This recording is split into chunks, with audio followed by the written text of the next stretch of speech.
فيلم هاوس at the end of the street من إخراج مارك تونديراي. الفيديو ده برعاية حريف مسلسلات، أول وأكبر قناة متخصصة لتلخيص ومراجعة المسلسلات العالمية. اشترك دلوقتي وفعل الجرس عشان يوصلك كل فيديوهاتنا الجديدة. دعمكم يهمنا وبيساعدنا إننا نكمل. بيبدأ أول مشهد في الفيلم ببنت متهورة ماسكة شاكوش وبتقتل باباها ومامتها، وبعد 4 سنين بنشوف بنت وأمها. البنت اسمها إليسا والأم اسمها سارة، اللي كانوا بينقلوا البيت جديد بعد ما كانت سارة شايفة إن الحياة مع جوزها صعبة خلاص. وبيجي شخص اسمه دان بيعتذر عن التأخير وبيسلم على سارة وإليسا، وبنفهم إن هو اللي هيأجر لهم البيت الجديد. بيشوفوا البيت اللي بيكون جميل جدا وبيعجبهم، وبتقف إليسا تبص من شباك بيتهم وبتسأل مامتها هو مش ده بيت السيد والسيدة جيكوبسون؟ بتيجي مامتها وبتقول لها إنها ما كانتش تعرف إن البيت ده قريب منهم قوي كده، وبتقول لها إنه محدش عايش هناك، وإن البيت ده هو السبب في قدرتهم على تحمل إيجار البيت الجديد. وبنفهم إن هو ده البيت اللي البنت قتلت فيه مامتها وباباها أول الفيلم. بالليل بتتعشى سارة مع بنتها وبتطلع أوضتها. أثناء ما بتبقى نايمة بتحس بقلق، بتبص على بيت جيكوبسون وبتلاقي النور اشتغل في غرفة من الغرف، فبتتفزع سارة وبترجع سريرها بسرعة. وتاني يوم بتحضر سارة حفلة شواء عند دان وباقي الجيران، وأول حاجة بتعملها سارة إنها بتسأل دان في حد قاعد في بيت جيكوبسون ولا لأ. فبيقول لها دان إن ابنهم رايان مقيم في البيت ده وإنه مفيش أي قلق من ناحيته. وبتاخد زوجة دان إليسا وبتعرفها على ابنها تايلور، وبيتجمعوا على الغدا وبيسأل الجيران سارة شافت رايان ولا لأ، وبيكملوا إنه شخص منعزل جدا. وبيبدأوا يكملوا كلام إن رايان كان عايش عند عمته طول عمره، وإنه محدش عارف إيه اللي حصل للبنت كاري آن بعد ما قتلتهم. في ناس قالت إنها غرقت في البحيرة أو عايشة في الغابة. بتسمع سارة وإليسا كل الكلام ده في حالة من الذهول. بتروح سارة وإليسا للبيت وبتبص إليسا على الغابة وبتسأل مامتها تفتكري في حد ممكن يعيش هنا؟ بتقول لها سارة طبعا لا. وتاني يوم بنلاقي إليسا قاعدة بتلعب جيتار في البلكونة، وبعدين بتقوم تنزل المدرسة وبتقابل هناك تايلور اللي بيطلب منها تتجمع بالليل معاه هو واصحابه. بترفض وبتعتذر له. في نفس اللحظة بتتصل بيها سارة تقول لها إنها هتفضل في الشغل النهاردة وقت أطول، وبتقفل. وبنعرف من المشهد ده إن سارة دكتورة، فبتغير إليسا رأيها وبتقول لتايلور إنها هتيجي معاه. بالليل بتروح معاه فعلا وبتبدأ الحفلة. بتلاقي إليسا بنت تعبانة في غرفة فبتساعدها، وبيجي تايلور بعدها وبيضايق إليسا اللي بتقوم وتسيب الحفلة عشان تروح. بتنزل الشارع لوحدها وبتحاول تكلم مامتها تيجي تاخدها لكن مش بترد. بتعدي من جنب إليسا عربية وبنعرف إن صاحبها رايان جيكوبسون بيطلب منها يوصلها، لكنها بترتبك وبتخاف وبترفض.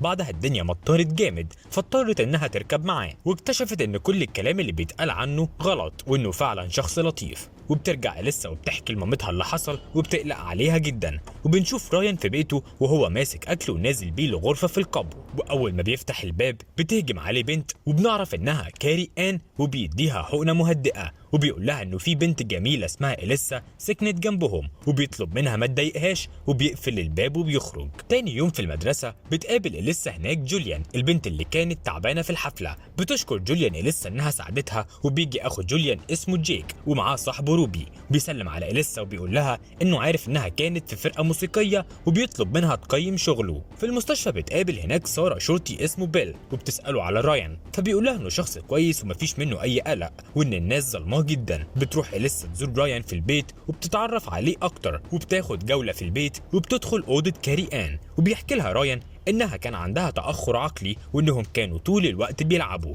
وبيرجع فلاش باك وهم صغيرين وكانوا بيلعبوا على المرجيحة، ووقعت كاري آن من عليها وفاقت مختلفة تماما وبدأت تهاجمهم دايما وتهرب في الغابة. عشان كده حطوا لها حديد على شبابيك الأوضة. وبيخرجوا من الأوضة وبتودعوا إليسا. بينزل رايان القاب ويطمن على كاري آن، لكن وهو خارج بينسى يقفل الباب. بتفوق كاري آن وبتفتح الباب وبتخرج تجري وتهرب في الغابة. بيشوفها رايان وبينزل يجري وراها. بتجري كاري آن ناحية بيت إليسا. بتحس إليسا بصوت غريب فبتفتح الباب تشوف فيه ايه، فبتطلع صاحبتها جوليان وبيدخلوا البيت. وبيكون رايان قدر يمسك كاري آن وبيكتم صوتها علشان إليسا ما تسمعش. تاني يوم بتقرر سارة انها تعزم رايان على العشاء، وفعلا بيجي رايان وإليسا بتكون مش عارفة. وبتبدأ سارة تقول له قد ايه هو شخص لطيف، لكنها مش عاوزاه ينفرد بإليسا ولا يخرجوا غير في حضورها. فبيعتذر رايان وبيقوم يمشي، وبتتضايق إليسا جدا من طريقة سارة معاه وبتتعصب وبتمشي. وتاني يوم بتحكي إليسا كل اللي حصل لجوليان، وبتحكي سارة كمان كل اللي حصل لبيل الشرطي وبيقول لها انه طبيعي انها تبقى خايفه على بنتها. بتكلم إليسا رايان وبتقابله وبتعتذر له على اللي حصل من ساره، وكان معاها جوليان وبيركبوا معاه العربيه بيوصلوا جوليان البيت وبيفضلوا سوا، وبيقول لها انهم ما ينفعش يكونوا لوحدهم زي ما ساره قالت له، لكن ما بتهتمش إليسا وبتفضل معاه لوحدهم في بيته. بتصحى كاري آن وتخرج من الأوضة وبيشوفها رايان، بيطلب من إليسا إنها تمشي وبيخرج يجري ورا كاري، وبتشوف كاري اتنين في عربية في الغابة، ولما بينزلوا من العربية بيكون رايان مسكها وكتم صوتها تاني لحد ما بيغمى عليها، وبياخدها في صندوق العربية علشان يرجعها البيت. بتكلمه إليسا وبتطلب منه إنها تشوفه وإنه يحضر الحفلة بتاعتها. بيقول لها رايان إنه في حاجة محتاج يقولها لها لكن مش دلوقتي، وبيقفل. بيروح رايان عشان يحضر حفلة إليسا، لكن تايلور وأصحابه بيضايقوه جدا وبيكسروا عربيته. بيخبط رايان تايلور في رجله وبيسبب له إصابة كبيرة، وبيقوم يجري وبتحاول إليسا تلحقه بالعربية وبتوصل البيت. بتلاقي أصحابه ولعوا في ستارة وبتدخل تطفيها. بيوصل خبر خناقة رايان وتايلور لسارة وبيل. بتقلق سارة وبتكلم إليسا تسألها انت فين،